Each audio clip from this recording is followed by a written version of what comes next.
Hello everyone, I am Evelyn and welcome back to my channel. In today's video, we are going to plant perennials in container.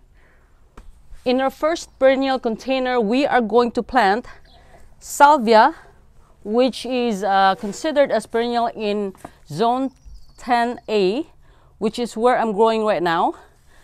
This one can grow up to 36 inches tall and 24 inches wide, and it has green thick foliage and it's kind of rough to touch, and the stem right here is combination of green and dark color, and this part here is black and the flowers are blue.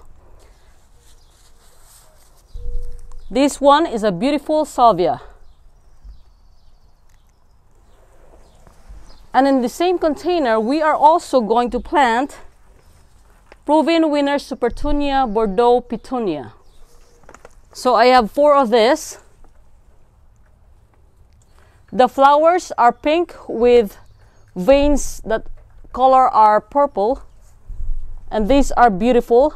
These are actually considered as annuals in zone 4 to 8, and in my zone, which is zone 10A, these are considered as perennials.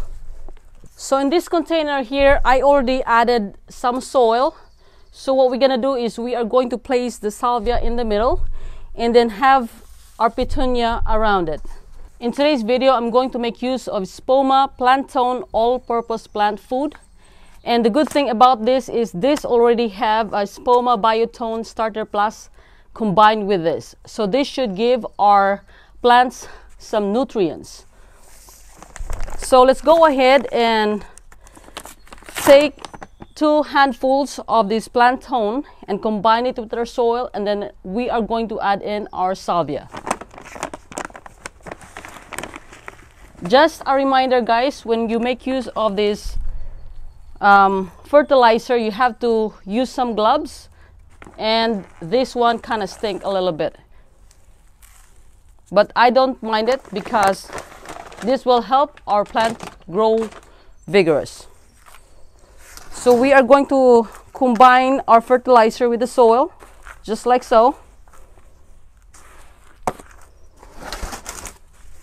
And then we will take out our salvia off the container. So we will just flip it down and push the end part of the container. And this is our salvia. So we will just loosen up the roots a little bit. Actually, the bottom part of the salvia is kind of soft since I watered it yesterday.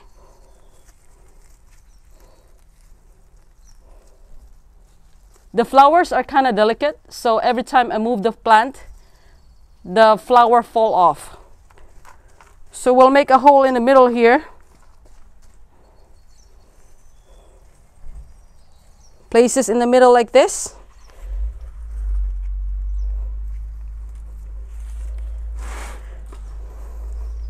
We'll add some soil right around the salvia.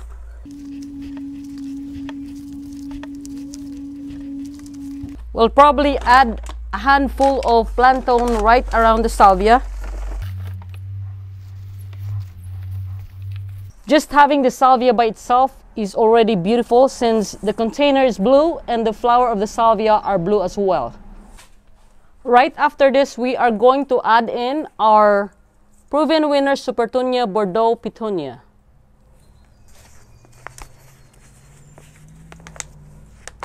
So we'll just flip it over like this.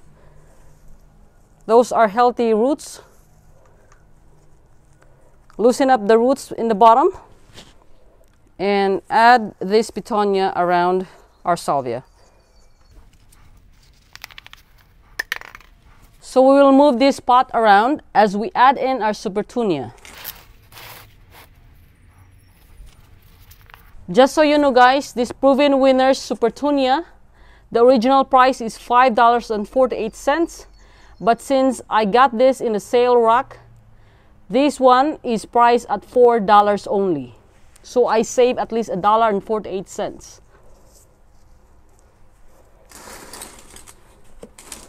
So I'm just gonna continue adding this Supertunia right here. So per the record, this can grow up to 12 inches height and 24 inches wide. So each of these Supertunia needs a space. And with this one, we are going to add more soil around it. We will just backfill this container.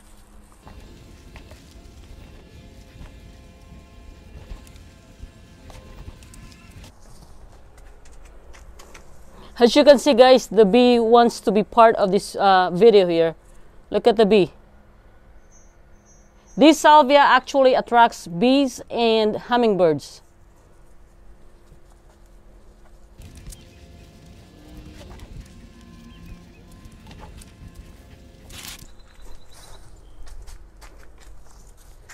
You will probably be wondering why I place a lot of soil here.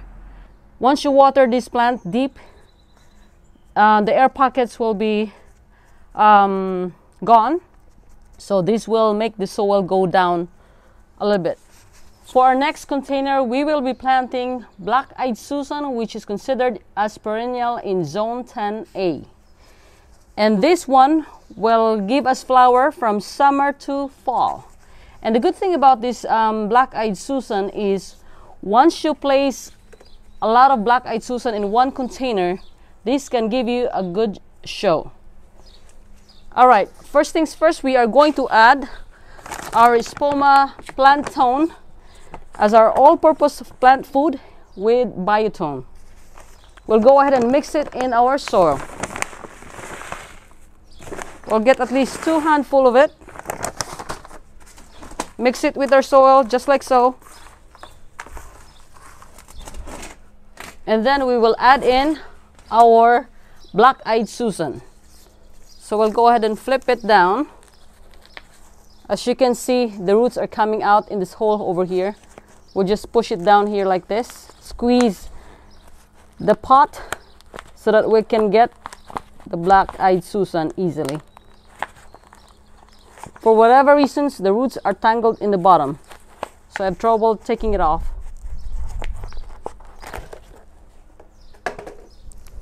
Look at the roots. This one is root bound, so we have to make sure that we loosen up the roots in the bottom prior to planting it.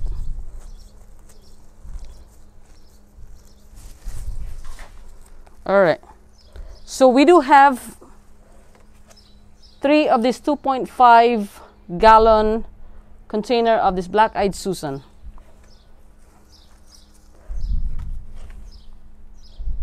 Actually, it's not 2.5 gallon, it's 2.5 quart. If there's one thing you have to understand with Black-Eyed Susan, they usually go through a dormant stage during winter time, and they usually start coming back up around springtime, and they give you bloom during summer and fall. So we'll do the same process. We'll loosen up all the roots in the bottom here and add this in the container. So what I plan to do is have these 3 2.5 quart Black-Eyed Susan in this container, and then as soon as spring comes back for the next year, I'm gonna divide this one. These usually grow fast, and this can grow tall as well.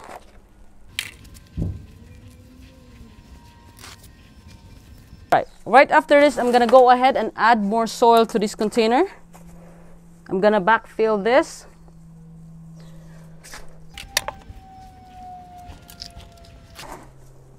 Just so you know, guys, right in front of me, there's hummingbird flying around. Actually, it's trying to get into my salvia, the one that I just planted. I hope I can get a video of it.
Let's go ahead and continue adding soil in this container.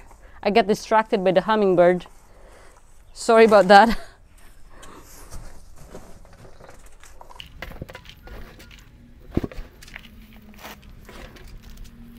Probably gonna add one more handful of plantain.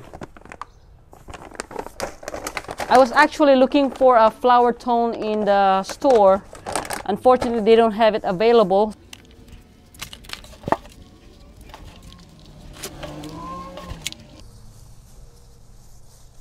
I have to make sure that the middle part will also get some soil. We'll go ahead and water these perennials first, and then right after that we will add in our fish fertilizer.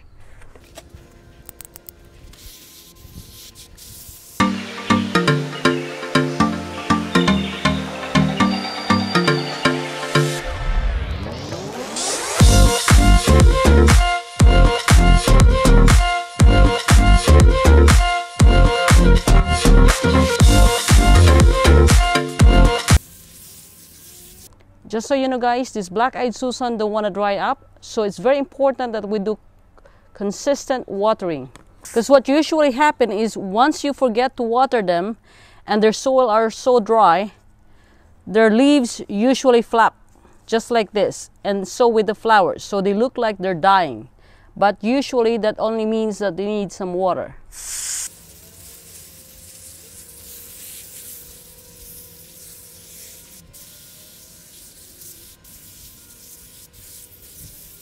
The first thing we have to do is shake the fish fertilizer first, and then add 4 tablespoons in this 2-gallon container. Just so you know, this fish fertilizer can give you stain, so it's very important that you do this project on the grass. So if in case it will stain on the grass, not on the cement. And then we will add 2 gallons of water.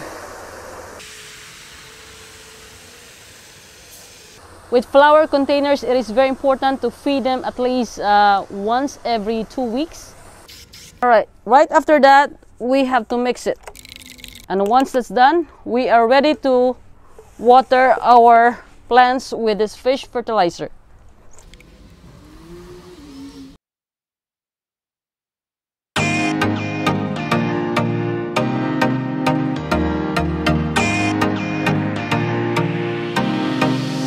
For those of you that are new to my channel, please don't forget to click the like button, subscribe, and leave a comment down below so that I can get back to you as soon as I can. Thank you for watching my video. See you in my next video upload. Bye!